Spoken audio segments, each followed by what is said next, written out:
Indratah mam vartamanuvartante manushya partha sarvashah.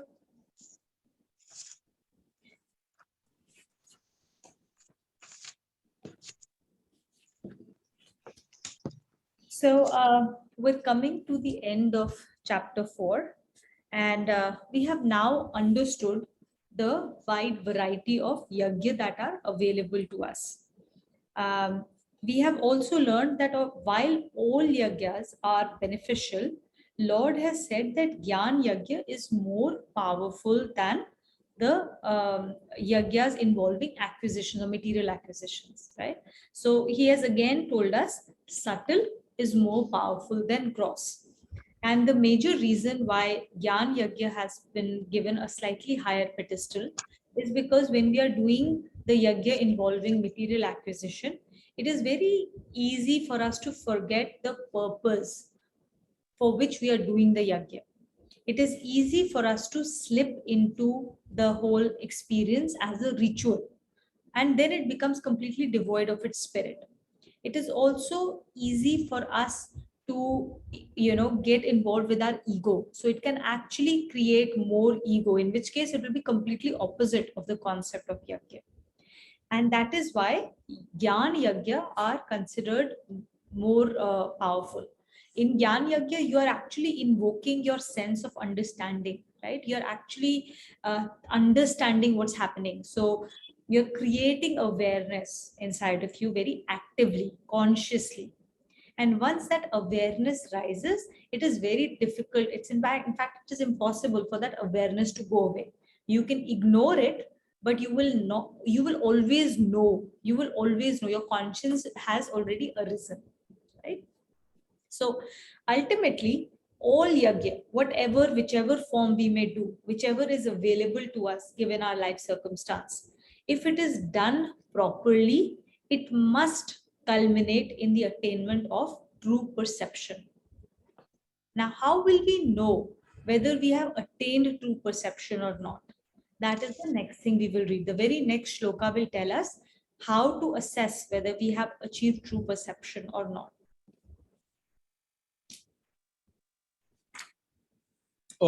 Before we continue, we have a new person in the class.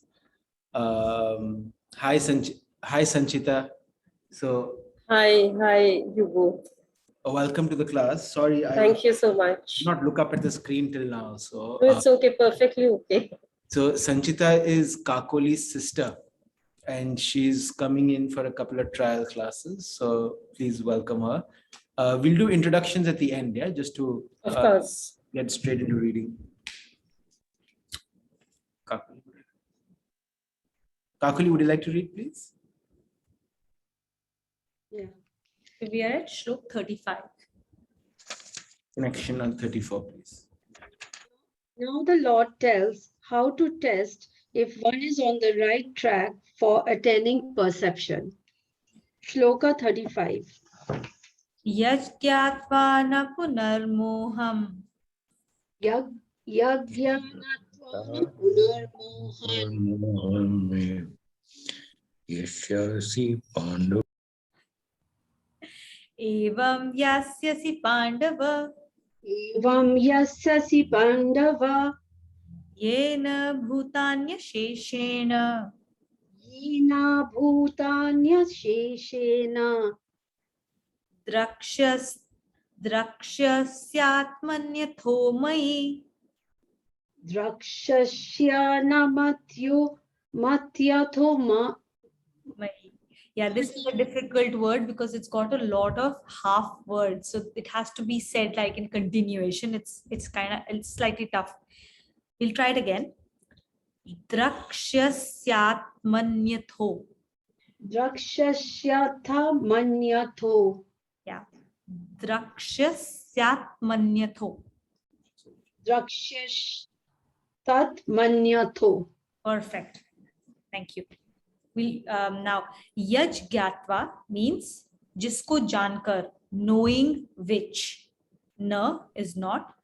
Punar moham, succumb to attachment. Moh is attachment. Succumb to moh again. Evam, like this. Yasyasi prapt hoga, will receive or fall prey to. Pandava is the reference to Arjun. Yena, through this gyan, bhutanya sheshena, bhut anya bhut, that means all other people. Sheshena, completely. Draksha, will see.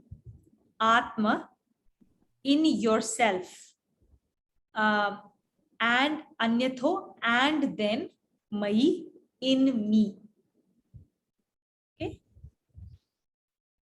let's read. Having perceived reality, you will not fall a prey to delusion. O Pandava, equipped with true perception, you would first see the entire creation in yourself and then in me. The test of true perception. There is a three-way test for true perception. 1. Disappearance of delusion. At daybreak, as the sun rises, the darkness of the night is dispelled and the light of day spreads. In the same way, the enlightenment due to true perception drives away all delusion. The attachment to objects of the world is replaced by perfect equanimity of the mind towards their acquisition or otherwise. The craving for enjoyability of objects of the world gives place to the sense of their utility only.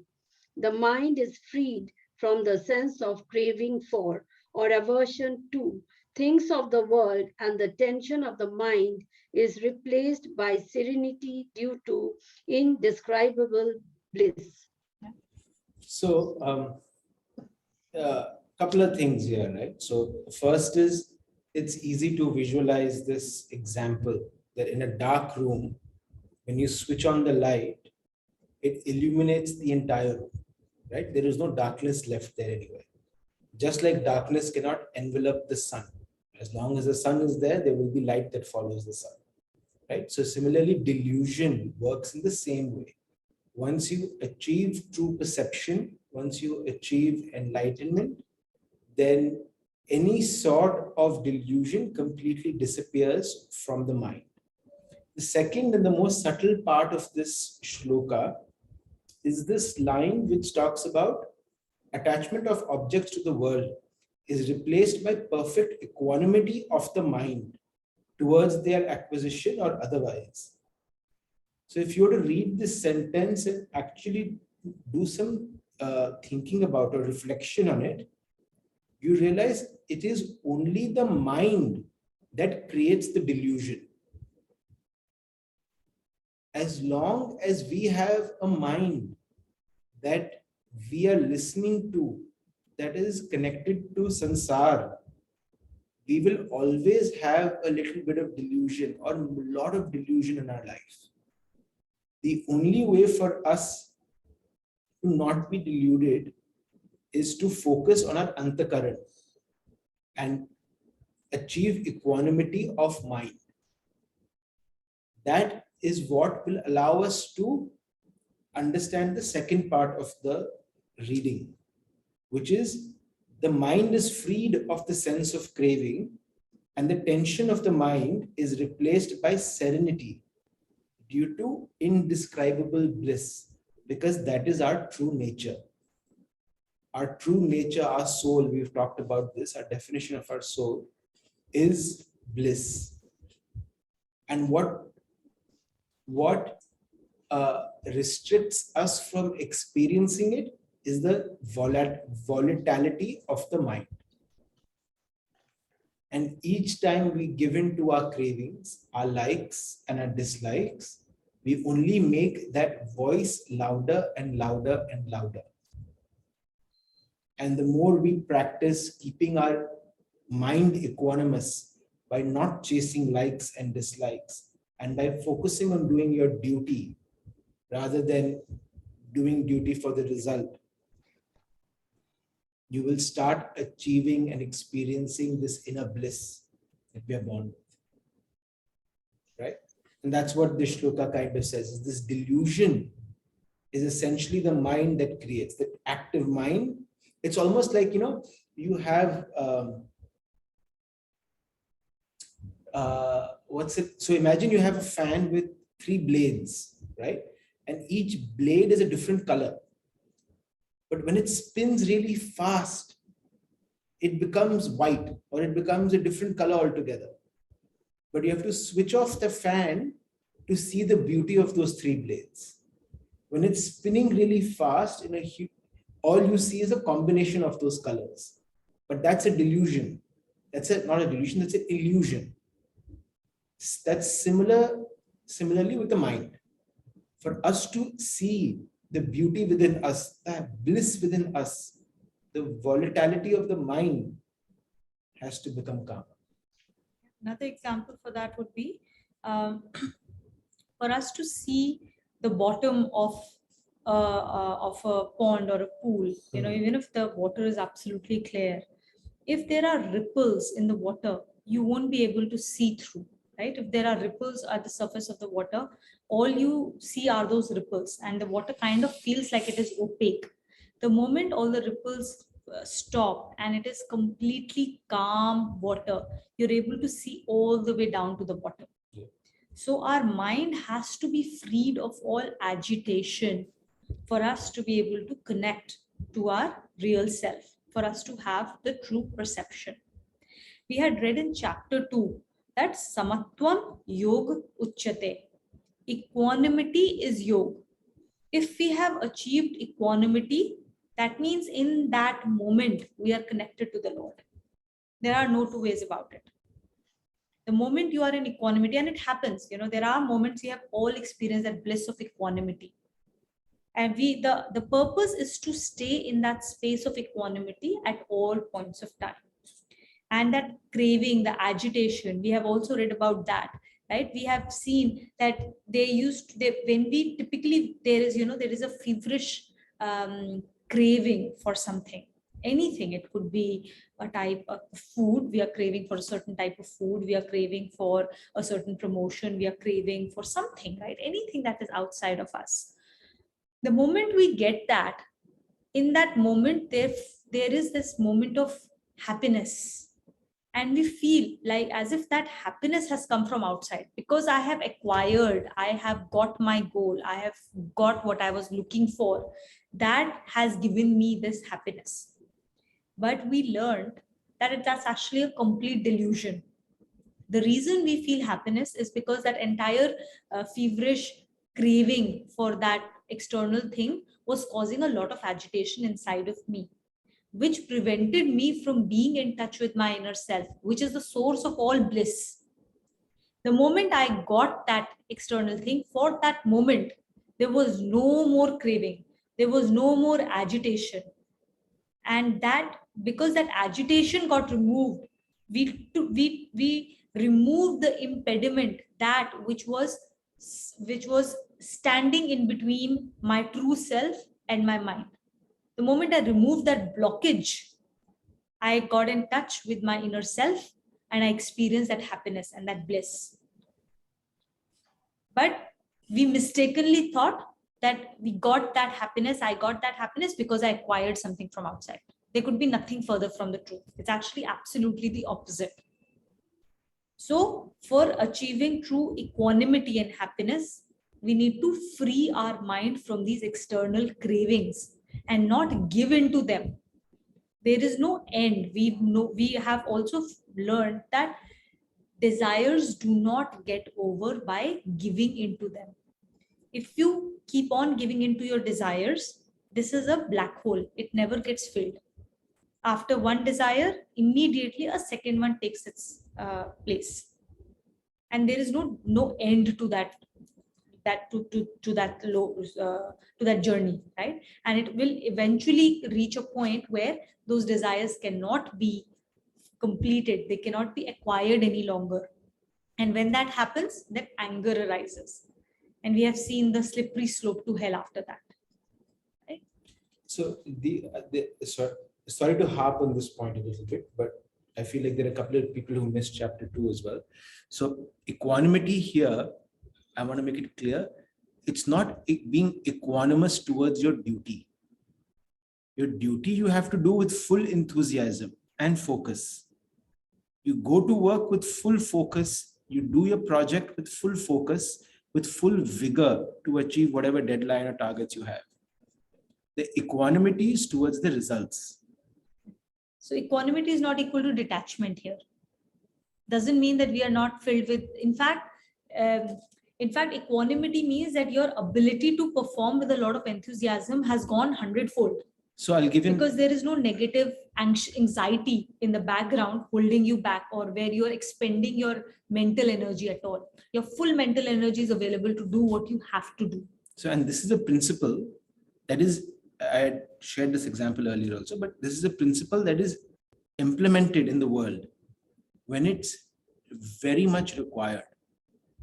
So the example I'll give is that of a surgeon. A surgeon, an expert surgeon, maybe the number one surgeon in Singapore. He's maybe a heart surgeon. He does 10 surgeries a day. But if that patient is his wife, Anybody related to him to or whom he is anyone related attached, to him, is he allowed to do surgery? he's not allowed. No. Why? Because there is a natural attachment to the outcome. And we know that that attachment to the outcome will make the action inefficient. Yes. And Samatvam that's- yog uchyate. And what's the next one? Yoga Yogaha karmasu kaushalam. When you are in yoga, all your actions become efficient. So the moment you are not in equanimity, your actions will not be efficient. So in this example, it becomes very clear Very apt. that when the doctor knows the patient and has a personal connect, they're not allowed to operate because attachment comes in. You are focused on the result. And if you're focused on the result, your process, your work will be inefficient. And now that is true for every single aspect of our life. Yeah? Okay, let's continue.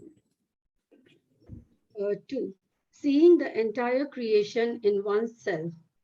In the state of delusion, due to lack of true perception, one believes that one has no connection with any other being except on the level of relationships of the world. The self remains obscured by the shroud of ignorance. As enlightenment ensues due to true perception, one sees the identity of the self of all beings with one's own self and recognizes the world of objects, emotions, and thoughts as only the self in different aspects. The place of selfishness is taken by selflessness. Slowly but steadily, all senses of enmity, envy, and the like is dissolved. Sorry. So here we have to basically move from I to we. That is the first step, right? When we have to move from selfishness to selflessness. So selfishness is what? Selfishness is basically I-ness. I-ness, I and mine. And I-ness leads to illness. When we are moving into selflessness, we are moving into we-ness, moving from I-ness to we-ness.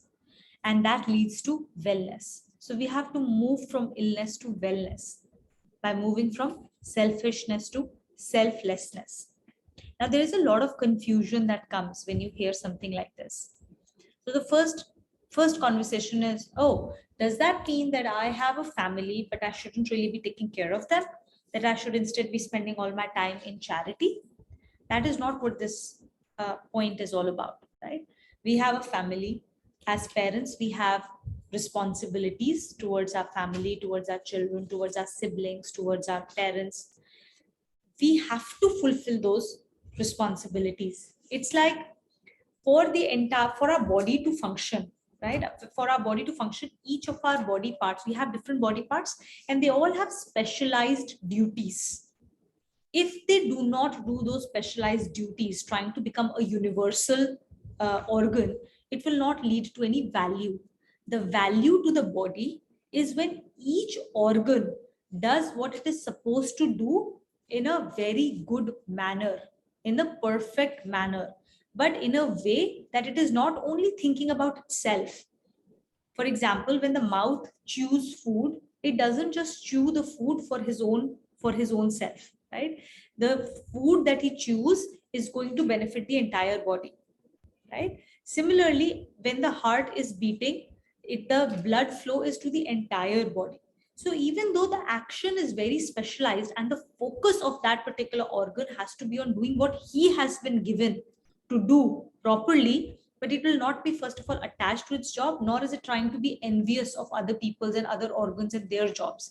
Oh, your job is easy, my job is difficult. Oh, look at your circumstances, so much better than mine. Or like, why do I have to be 24/7 while the hand only has to do so much of work, right? Like that feeling is not there. I have been given a work, I have been given a certain circumstance, and I have to do my best in that moment. And which means that for us, my job, if I have a child here, if I do not take care of this child, then who else will, right? So my primary duty is to make sure that I take care of the child that has been entrusted to me by God. But that should not mean that I do not take care of other children who come in contact with me just the same as I would treat my own child. Whatever best I want for my child, I must seek the same best for all other children who come in my experience, right? The way I treat my parents, the love, the respect, and the way I will go out of my way for my own parents.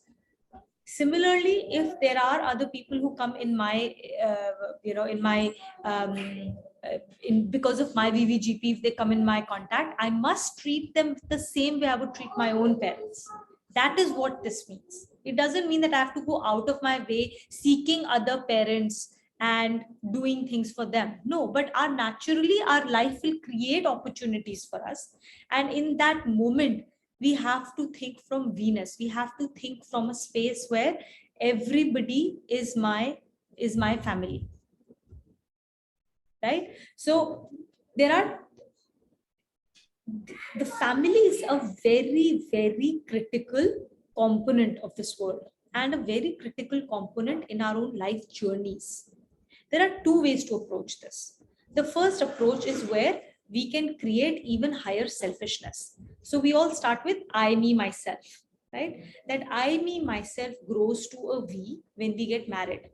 So now it's not just me. I will do things to make the other person happy. That's the first time we experience a sense of where I'm willing to sacrifice for the other person to make them happy, right? And we are in that moment, we have expanded our consciousness. Then children come in, and now both parents will sacrifice happily to make their children happy, to do what is needed for them. In that moment, we have expanded our consciousness even further. When we look at family unit as that process whereby I am increasing my sense of self to include people beyond me, then this is a great first step. The only thing is, this shouldn't stop here. It shouldn't just be like, oh, I, me, my family, and after that I will do whatever it takes. So where my rights end, somebody else's begins. When we forget that, and we are not thinking of doing unto others the same as what I want to be done unto me, that is where the selfishness starts. So I will do whatever it takes to protect my family, and if it means hurting someone else, I don't care. That is where it starts to go wrong. Otherwise, family is a fantastic ground for us to go beyond ourselves and learn to expand our consciousness.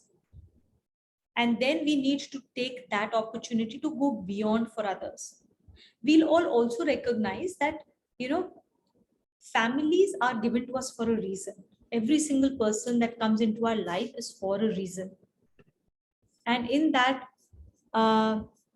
moment, when the type of people who come into our lives, because they are there for a very special reason, they are there to help us grow in our journey. That is why we are the most endearing and the most touching, the happiest moments happen with the family, but also the most difficult fights of our lives are always within the family, not with outsiders.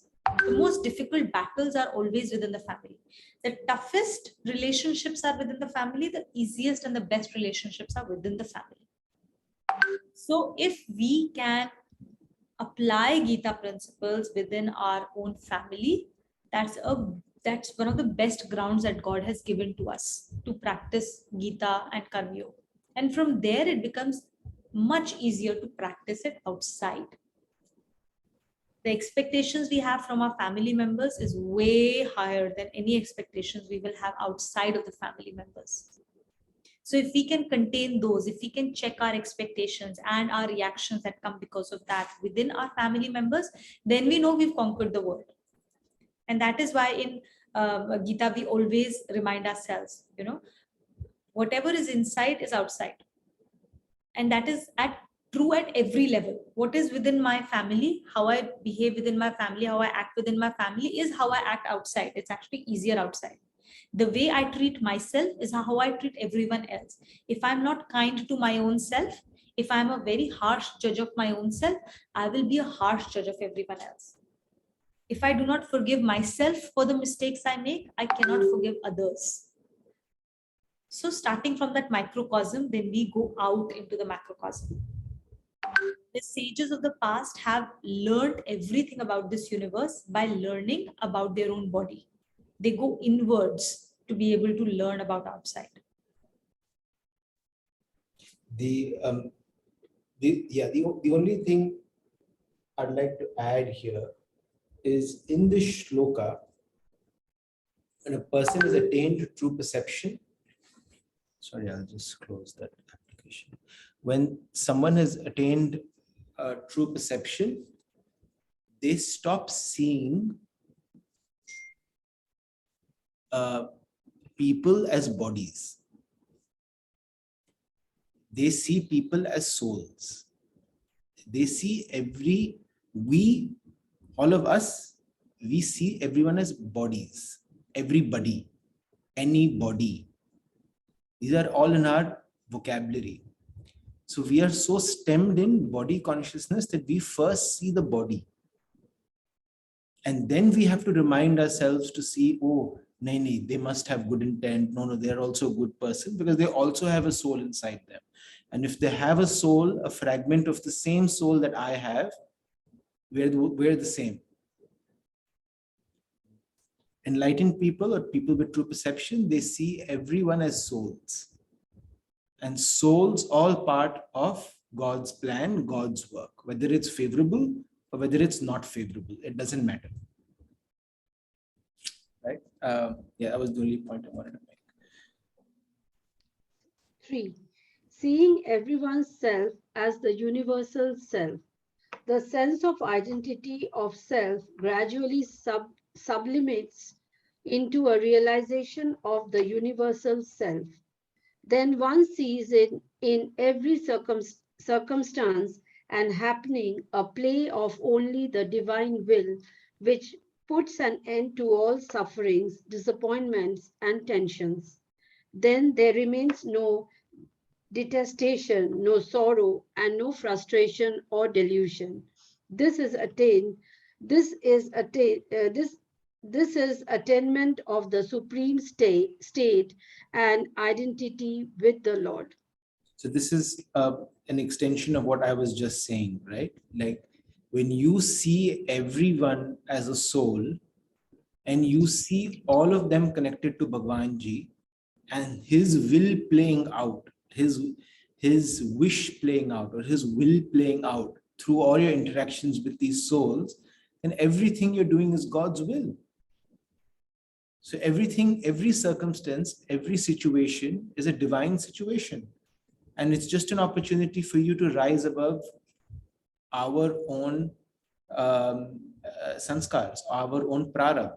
So if I have an unfavorable situation, it's only an opportunity for me to let go of that attachment that is rising or that anger that is rising or that impatience that is rising. That's the only thing, right? Like when you pray for more patience, you don't get more patience, you get more situations to practice patience, right? There is no other way to do it.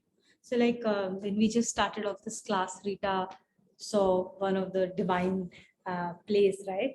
Last class we did not happen, and we had to like push out the slots, and what was there, that this week was the only slot for which there was nobody who had taken invocation shlokas. So it was very natural to just push out, and it's been like that forever. So you can see, this is very apparent that there was divine play happening here. uh, but this is one of those things, and Rita was just recounting it at the start of the class, and it's just, I thought I'll share it with everyone else. Actually, there was a guy, the Rituj, he's not on the call. And for some reason, and talking about Rituj, See, Rituj just joined again with uh, Vanji's hand. Nara Rituj. Nara, Rituj. We just mentioned your name and you joined the class. So Rituj was scheduled for this week. And I don't know how, but I made the mistake of removing him and putting him for December 5. And then I saw Rita's message a few minutes later where she copied her name to this week. And then I messaged Rituj separately, and he's like, I'm fine with it. But why I did it, I don't know. It was just a mistake. But yeah, this is all him doing his work, right? To make sure she can continue. Nice. Okay.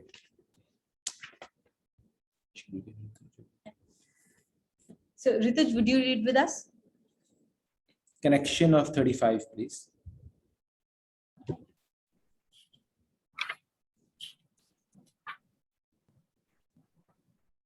Connection of 35? Yeah. Now the Lord tells how to test if one is on the right track for attaining perception. No, after Shlok 35. Okay, after it. 35 and 36. Yeah.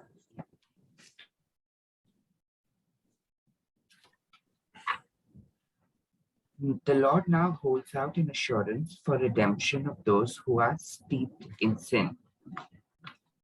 Api chedasi papebhyah Api chedasi papebhyah sarvebhyah papakritamah sarvebhyah papakritamah sarvam jnanaplanvainaiva sarvam jnanaplavaiva rajinam santarishyasi. rajinam santarishyasi. Api is bhi and. Chedasi, if you are,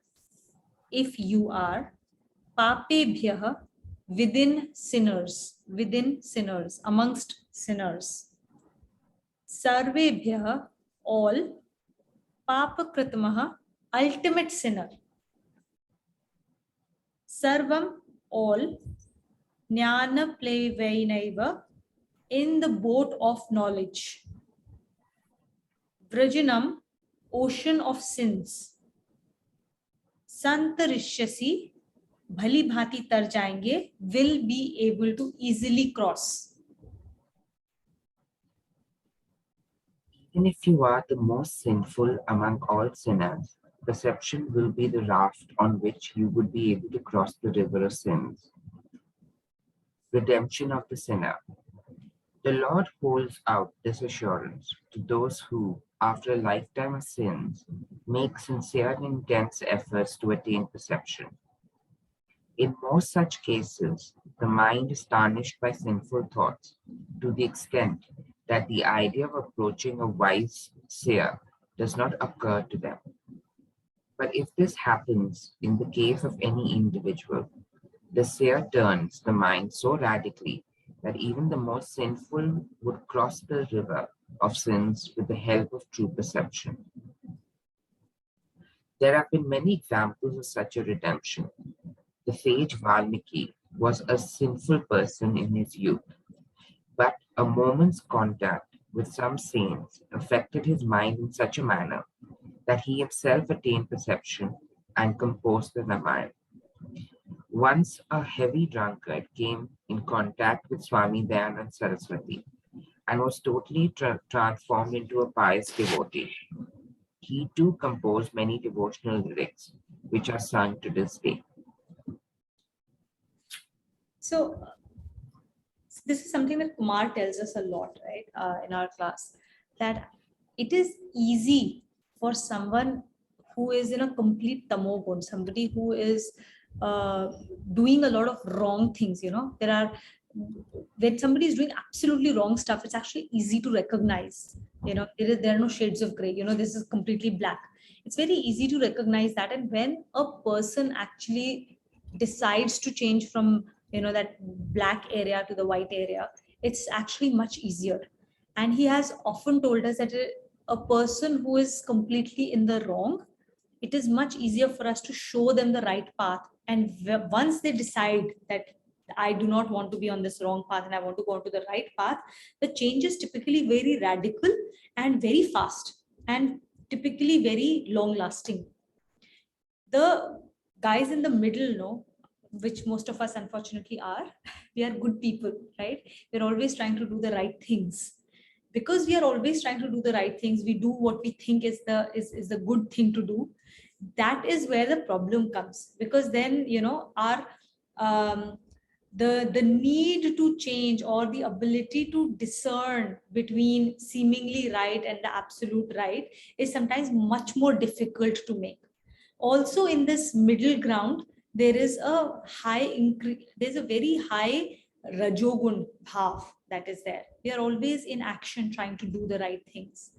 That space is actually very difficult to go from that rajogun. It is easier to go from tamogun to satogun than to go from rajogun to satogun. So for us, it is, so he's saying that it is, even if you are the biggest of the sinners, it doesn't matter. If you decide to turn your mind, that that change can happen in a single lifetime. It doesn't matter how many sins you've accumulated in the past. We've understood that before also, right? We've been given that assurance several times that once we go onto the path of karma yoga, the heap of sins it's like the karma yoga is like a matchstick in a heap of dry hay. Everything gets burnt very, very quickly if we go on to the path of karma yoga. So it doesn't matter how many sins you have accumulated within this very lifetime, this small lifetime, we can burn out our fruitive activities that have kept us bonded in this one lifetime, irrespective of the number of lifetimes over which you accumulated them. So for here, of course, perception means true perception. Yeah. Right. But even if we were to just look at the word perception without thinking of true perception for a bit, we understand that perception creates the difference between one feeling peaceful and one feeling agitated, right? So people could be in this entire circuit breaker and lockdown. There could be people who just they can't stay with themselves at all. They cannot stay with their families at all. And they're having a tough time, etc., etc. And there are some people who've used that opportunity to bond further with the family, right? So it's all about the perception that creates that reality, right? So there was two examples that came to my mind when I was reading this. I'm not sure that they're not fully apt, but one is the very fictional. So it's Harry Potter. So I'm sure you've all read or seen Harry Potter. So Harry Potter, there is a character called Sirius Black. And Sirius Black was wrongfully put in prison. And the prison's called Azkaban. And the prisoners in Harry Potter world are these guards called Dementors. And Dementors are famous. If you read the book again, you realize as soon as they enter the room, all joy goes away. You feel cold, you feel darkness, you feel helplessness, vagara, vagara. And they're famous of doing something called the kiss of death, which means they suck the soul out of you, right? So that's the Dementor. Anybody who goes to Azkaban basically loses their mind. That's the context in the book. Now, in the third book, uh, when Sirius Black escapes from Azkaban, the first person ever, and they ask him at some point in the book, "How did you survive Azkaban?" And he was an innocent man, so he said, "I had nothing to remorse about. They couldn't touch the happiness inside of me." That's it. That was his one statement, and that statement kind of flies away, but that kind of makes sense. It's that perception, that joy lies within, that sailed him through Azkaban, right? And that example came to me when I was reading this, is no matter where you are, no matter who you are, once you attain perception, that will sail you through anything. Anyways, that was just, I don't know how good a bad example it is, but yeah. But the real example is that of this person who was caught in a similar circumstance in the Jewish camps, Yeah, right? yeah, yeah. And Viktor Frankl. yeah, and Yeah. then he survived that. Man's And search for meaning. Yeah, yeah, yeah. So this is a story about, I think I've shared this a few times, but Viktor Frankl, he was a Jewish man who uh, was in Auschwitz, and he's written a book. If you haven't read the book, you should. It's called Man's Search for Meaning. And in that book, he said, "Yes, my friends were dying, my family were dying. Yes, I was hungry. Yes, I was completely starved." But he said there were two types of prisoners in that camp. He said one were people who would do anything to get a morsel of food extra for themselves. And they were the people who were constantly agitated, constantly hungry, constantly frustrated. And he said, in that setting, I also saw the other type, where a person would share his bread with a prisoner who's about to die. It's not as if he got any more bread. And he said, I saw both types. And he said, you can choose who you want to be in every situation. And he said, that's where I found life. That's where I found meaning. That's where I found the soul.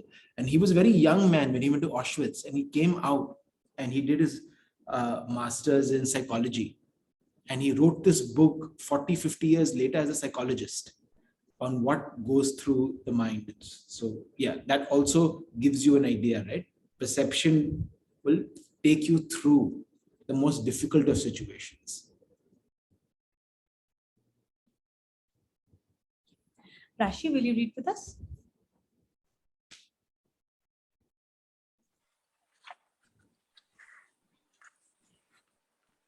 Yeah. Now the Lord explained what happens to the result of sinful acts which have been committed by such sinners before attending perception. Yathethasi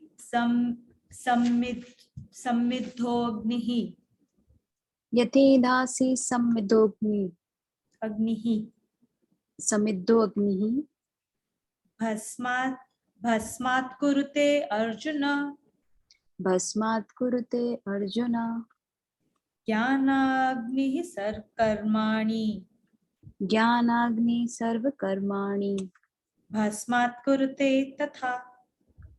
bhasmat kurute tatha. Yathe dhasi is yathe just like dhansi. So yathe dhansi is just like fuel, or fuel. Samidho, blazing, prajwalit, blazing. Agni is fire. Bhasma, burns. Kurte, kar deta hai, reduces. Arjun. Jnana Agni, the fire of the knowledge, the fire of perception. Sarva Karmani, all actions. Bhasma, burns. In a similar way, it reduces. Basically, it burns, it reduces it just the same way.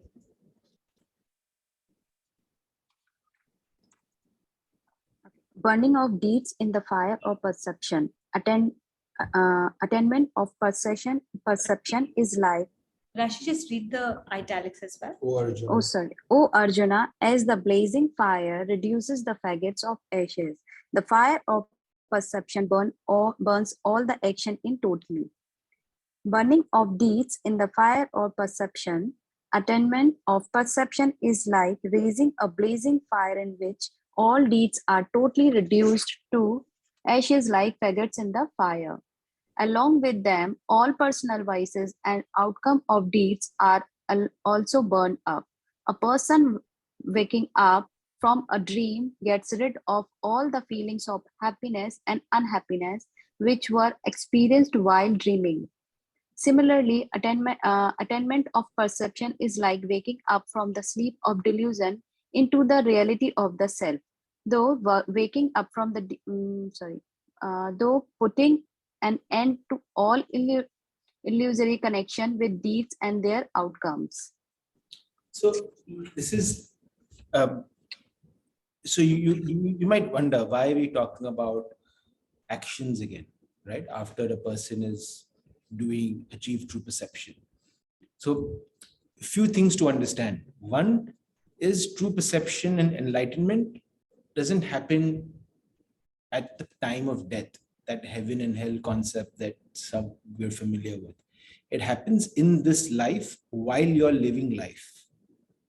That is what is possible. That is what is possible in this lifetime for all of us.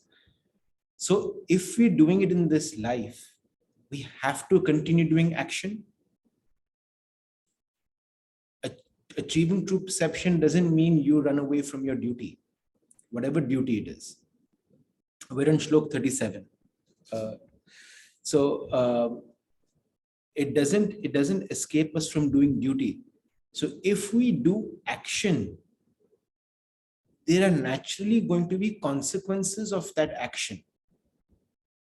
You can't run away from it. And if there are consequences of that action, we have to come back and pay for those consequences. Right?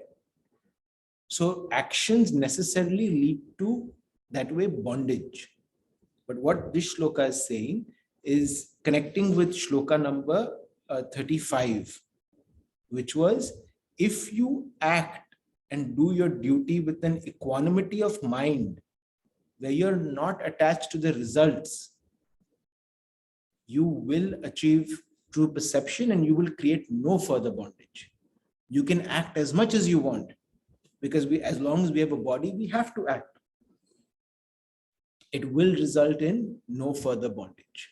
And it will also burn all the bondages that you've acquired from the past. Yes. Yeah. So again and again, he's now emphasizing on all of this, is to give us all a heart to know that it is possible to get emancipation in this very lifetime. Even though when we start off on this journey, it feels like, oh my God, this is really difficult. It will probably take me lots of different, I'll take a lot of births to actually go through entire thing and reach nirvana. But that's actually not true. You can and must achieve nirvana in this life, because we all have been blessed by getting Gita in our hands. We don't want to fall down from here any longer, because if we do fall down, then we don't know where we might end up. Right? So we have to use this opportunity. So in Srimad Bhagavatam, when I was reading with my family, I think a couple of days ago, there's a very interesting story about Rishabdev. Rishabdev is like they are considered one of the biggest, I think after them, the whole Jain religion was created. But that it's not the story of what happened afterwards. It's many lifetimes before. So when first time Rishabdev ji were born to his father, now I'm forgetting the name of his father, he was basically Vishnu's avatar, and he had all the bodily features for that. So the interesting story was that he was already self-enlightened. And for a very long time, he did whatever was needed exactly in the right manner. And he tried to show people how you can live a life of karma yoga, how you can lead a householder's life while still continuing to, discharge and live in that true perception. Basically, that you don't have to go away from householder's life to be able to achieve moksha. So he set an example that way. Somewhere along the line, he got attached to a deer after he left after he left his household, right? His entire life he led extremely well. And then in the last padav of his life, the last ashram of his life, he left his house and his wife, children, everybody to go into the jungle and to practice austerity and everything. So he went there, and there it just happened that, he saw a small pregnant deer. A tiger came to running behind her when she was drinking water, and she fell into the water. She got scared and she ran to water, and she had a little miscarriage. And then, this deer, she got very sad, and she basically died. And this little baby deer that was born, the Rishabh Devji, who had now become a sage, he took that baby deer home and developed massive attachment. Without even realizing, he developed so much of attachment to that baby deer, taking care of it and all. Eventually, he died, thinking while he was looking for that deer when she had gone missing on one of these days. And the last thing in his mind was that deer. So in his next life, he was born as a deer first. And he realized what a big mistake he had made by leaving by developing attachment and by going off the path that he had taken off after having done everything through his life, right? So at every moment there has to be savdhani. You have to be careful. And then the entire story goes on with what happens to him during his lifetime of a deer, and then how he decided that because he, what he must do in his next life. So then he came back as sorry, this wasn't Rishabh, this was Bharat, jinke naam pe our entire name of the country's name, Bharat, right? That Bharat. So it is his life story. Sorry. So he came back in his third lifetime as Jad Bharat. He's known as Jad Bharat in his third lifetime. So that entire story talks about how you can be fully exalted and yet you can fall. So savdhani is sadhana. We have to be careful at every step of the way. And even after full renunciation, even after full perception is achieved, you still have to read. Throughout Bhagavatam, now that I've started reading it, I've realized that it isn't as if you reach that stage and then there is, you can just leave everything. Even then reading Gita would be important. Even then our sadhana will be important, because we are in this world, and this world has a glamorous way of attaching ourselves in ways that we can't even imagine. Like in case of Bharat, a small baby deer, right? So we have to be constantly doing our sadhana at all points of time, even after we achieve true perception. Okay, so we'll go on. Rishabh, will you read with us?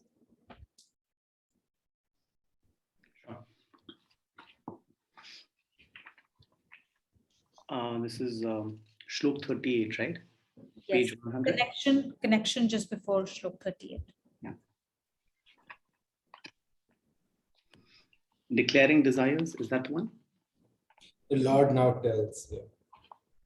I think I could be on the wrong page. Could you help me with the page? 4.38. Page 139. No, wait, he has a new book, I think. Okay. I don't know if my page is same for you. 154. 154. 154, yeah.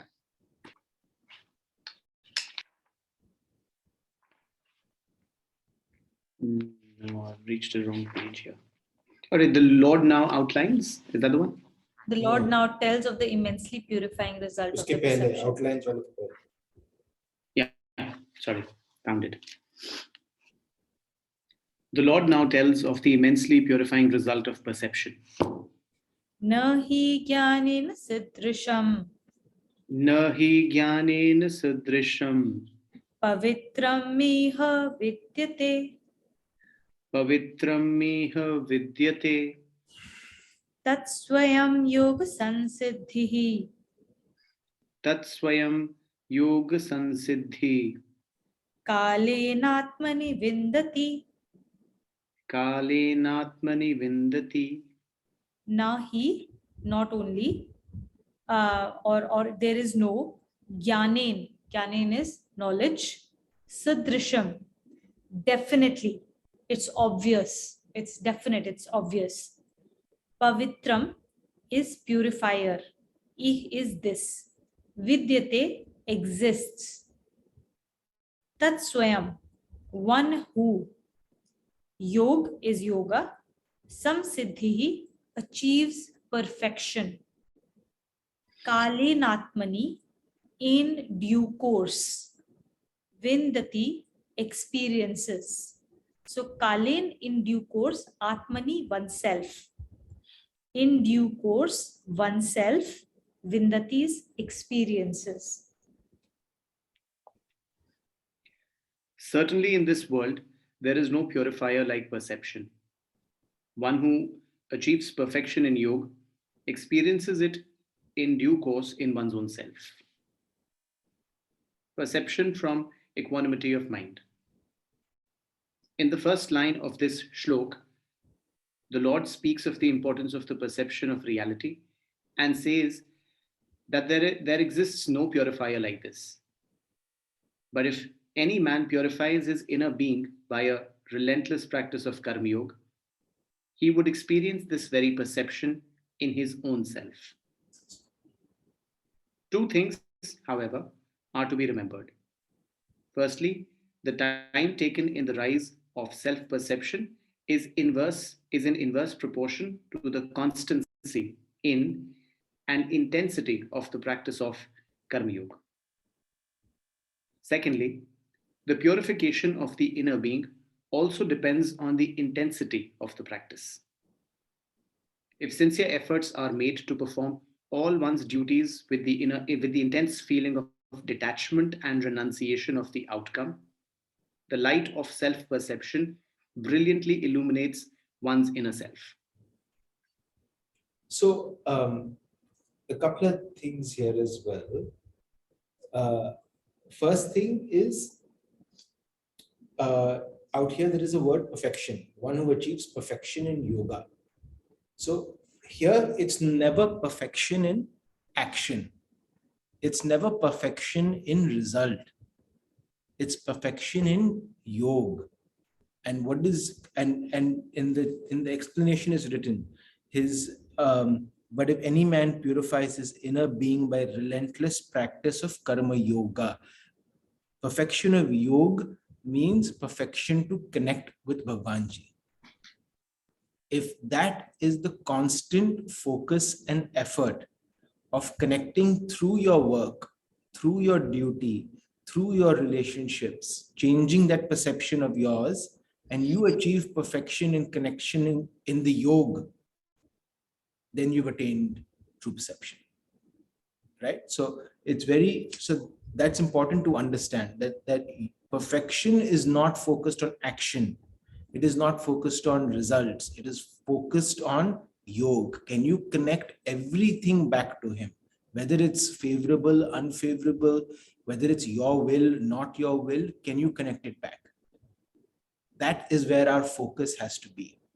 And the last line also is one that I find interesting, is when you keep practicing this yoga, this karma yoga, connecting through your work, you not only achieve peace, but you start illuminating your inner divinity, this vibe that we feel like. If you've all of us have at some point or the other seen saints, seen them walk in the room and immediately feel their aura. What is that? That's that inner divinity that they bring out, that you bask in for those few minutes. And that's happened only because they've worked on perfecting yoga. So all these saints, right, they come and interact with all of us in the world. But if you look at their routine, like they spend a good proportion of their day or time of the year just doing their own sadhana. So, and like, there are so many examples. The one that's coming to my mind is Sai Baba, Puttaparthi Sai Baba. My mother was very big, our family in general was a very big believers and followers. So we went to Puttaparthi a few times and we read books and all of that. And I used to find it amazing that his food and all was one aspect that I found amazing. But what I found amazing is every day he woke up at 2 or 2:30 in the morning, and he did not come out of his room till 9:30. And he said that time, no matter what happens, you cannot disturb him. He is in deep meditation. he needs that to be able to interact with to stay connected to Bhagwanji while interacting with the world. And that kind of stayed in my mind, but it kind of also focuses on the shlok, that your perfection in yoga requires you to constantly do sadhana, no matter where you are. And it's the quantity and quality of the sadhana that will determine how fast we are progressing. As with everything else in this world, right?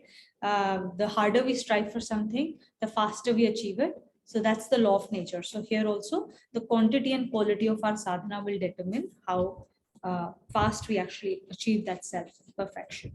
Oh, actually, I'm not. Sorry, that Sai Baba thing. I'll just correct myself. He did not come out at 9 a.m. His number two, whoever it was, they said we stand outside at 9 a.m. He will come out when he's ready. And there have been times he's not come out for 2-3 days. That is why they say that your darshan when you go there and you get his darshan, that's not a given. It's a grace. It's a grace. That's what I remember. Kavita, you'll read with us?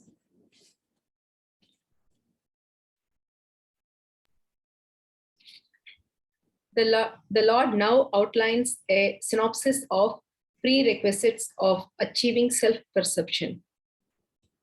Shraddhavan labhate jnanam Shraddhavan lapate jnanam tatpara sanyatendriyaha tatpara sayyantendriyaha jnanam labdhva param shantim jnanam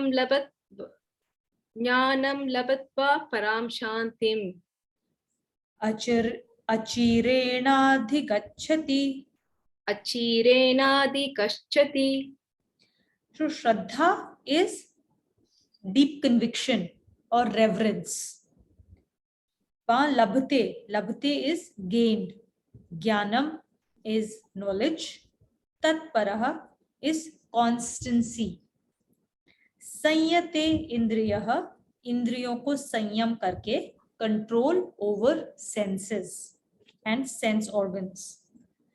Jnanam again is knowledge. Labdhva begets. Param is supreme. Shantim is peace. Achiren is quickly. Adhigachati is walk towards or going towards.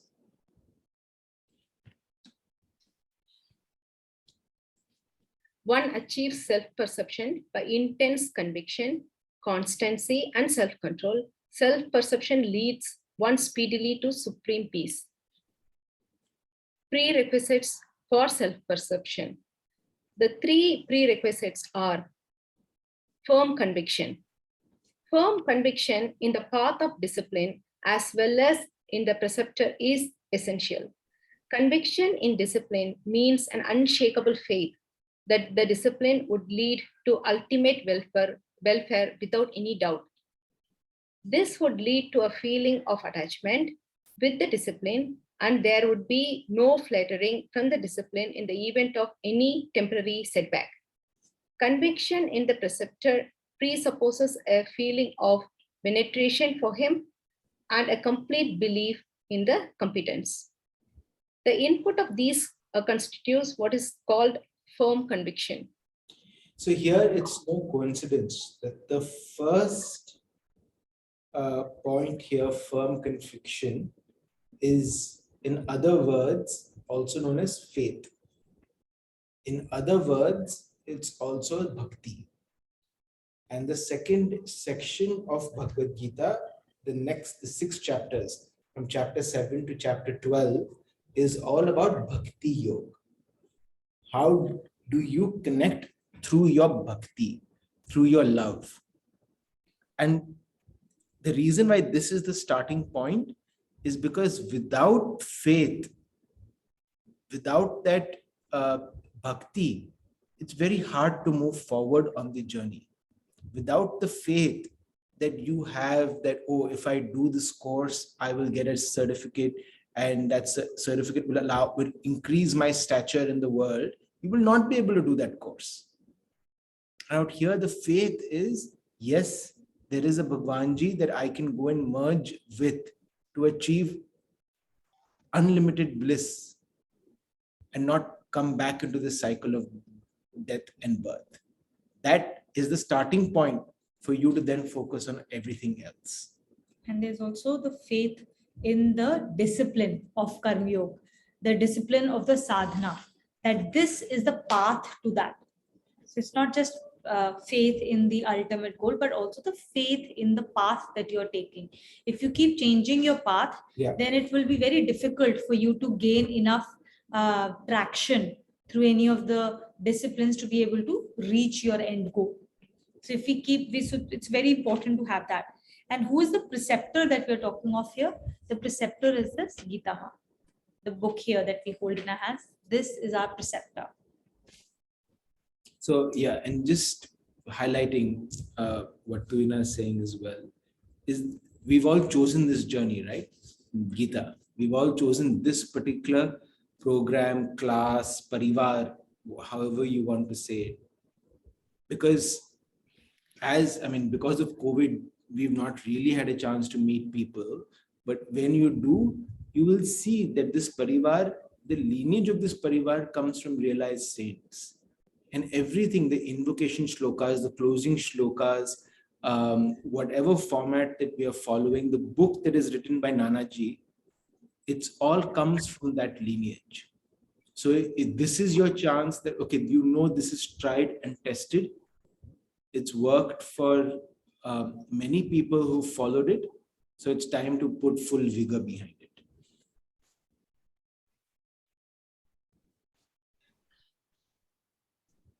Constancy. It is necessary to pursue the accepted discipline with relentless tenacity and regularity.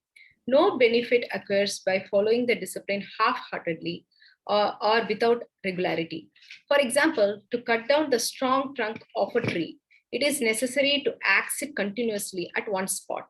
In the same way, the strong trunk of the tree of delusion and ignorance has to be excised with perseverance and tenacity of purpose using the acts of yoga discipline. This is self-explanatory, right? So it's just telling us what we need to have to get towards self-perception. Yeah, and here the constancy is few things, right? One is the consistency to come for Saturday classes, Sunday classes, right? And if you miss it, then having the consistency of watching the recordings. It's having the consistency of doing the practice that is expected, which is your swadhyay, your nam jap, your shlok recitation, memorization, etc. All that takes you forward onto the journey, because you never know when that axe will cut that tree, right? And it's just about being consistent. Quantity and quality, as we read in the last shloka. Yeah. Self-control. For intense conviction and constancy, the senses have to be kept under strict control. Laziness and indulgences or vices, which eat up all the gains of the discipline. The senses should be provided with nourishment that is just enough for their maintenance and upkeep. Any indulgence shown for the satisfaction of their cravings is highly injurious for the discipline. If an aspirant possesses these three qualities, the attainment of perception of reality, followed by supreme peace, becomes easy and quick. That's self-explanatory here. So we'll move on. Only 3 shlokas left. I don't think we will finish. Okay, so we have 10 minutes. So maybe we can use these 10 minutes to go through the introductions.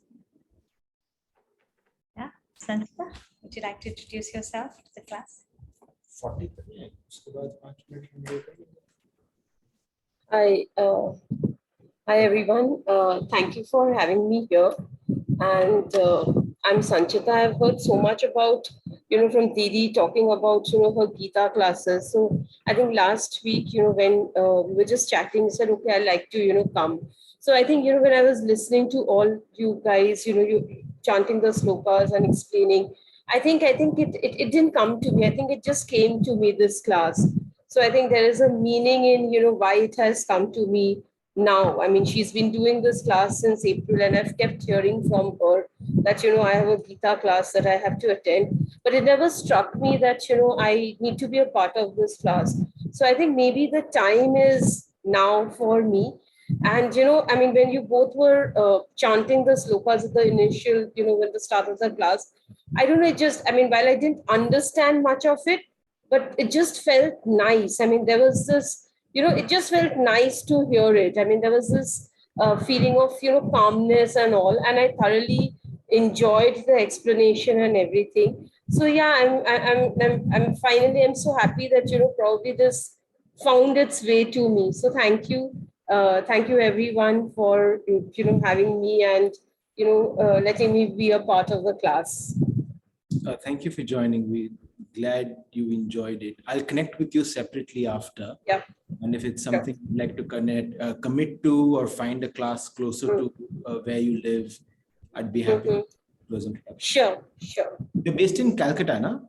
I'm based out of Bombay, but right now because of work from home, I'm operating out of Calcutta. But I'm otherwise based in Bombay.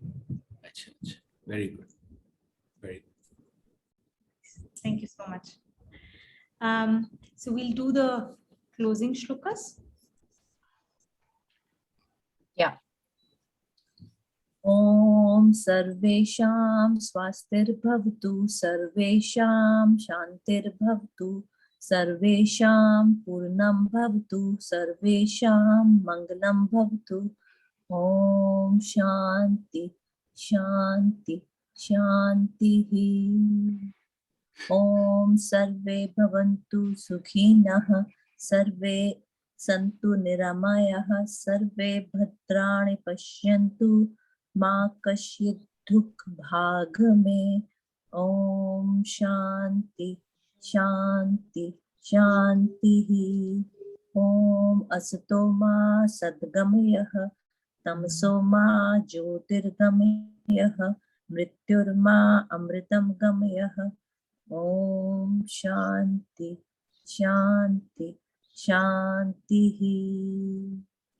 Om Purnamadam Purnamidam Purnat Purnam Udachyate Purnasya Purnam Purnamadaya Purnameva Vashishyate.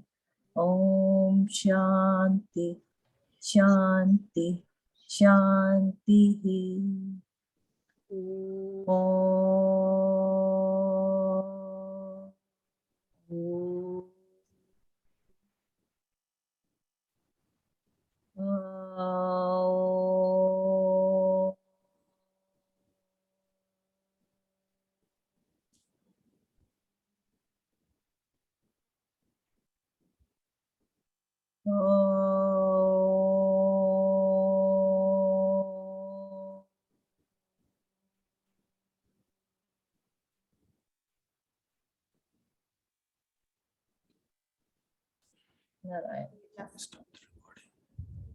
Stop the recording.